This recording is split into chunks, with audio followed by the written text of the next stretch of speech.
میدان کربلا میں امام حسین کے ساتھ خدا تھا. اللہ کرے آپ کو سمجھ آئے میری بات کی.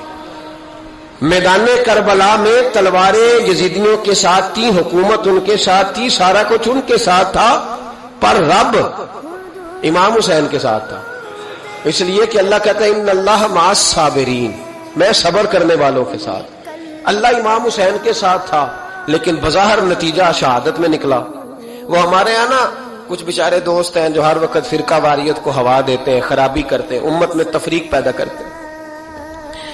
میرے پاس ایک صاحب آئے، کہنے لگے جناب وہ حضرت علی مشکل کشا ہے. میں نے کہا نہیں، نیرے مشکل کشا نہیں، حاجت روا بھی ہے، اس لیے کہ مولا کا معنی مددگار ہے. تو کہنے لگے پھر انہوں نے میدان کربلا میں حضرت امام حسین کی مدد کیوں نہیں کی؟ تو میں نے کہا تو یہ بتا کہ میدان کربلا میں اللہ نے ان کی مدد کیوں نہیں کی؟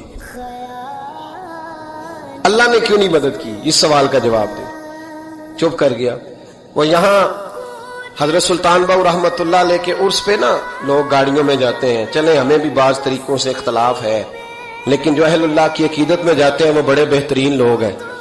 تو وہ گاڑی جا رہی تھی، ایکسیڈنٹ ہو گیا، کچھ لوگ فوت ہو گئے، کچھ زخمی ہو گئے. تو ایک صاحب دوڑے دوڑے آئے، کہنے لگے جی وہ فلاں جگہ ایک مولوی صاحب کہہ رہے تھے کہ دیکھو جی پھر بابے نے بچایا کیوں نہیں. تو میں نے کہا میں ایک سال حج کرنے گیا تھا تو 750 آدمی فوت ہو گیا تھا، اللہ نے بچایا کیوں نہیں؟ وہاں گئے تھے، احرام باندھے تھے، فوت ہو گئے، اللہ نے بچایا کیوں نہیں؟ سمجھ آ رہی ہے میری بات کی؟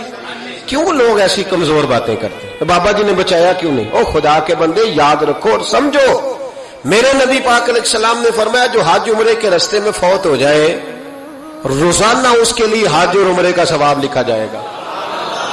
تو اگر اسے بچا لیا جاتا تو ثواب کیسے لکھا جاتا؟ یہ حکمت ہے. امام حسین صرف شہید نہیں، سید الشہداء ہے. خالی شہید نہیں، سید الشہداء ہے. تو بتاؤ نا بھلا، اگر حضرت علی ان کی مدد کرتے، اللہ ان کی وہاں اس انداز میں مدد کرتا جو ہمارا خیال ہے، تو پھر یہ سید الشہداء کا درجہ انہیں کیسے ملتا؟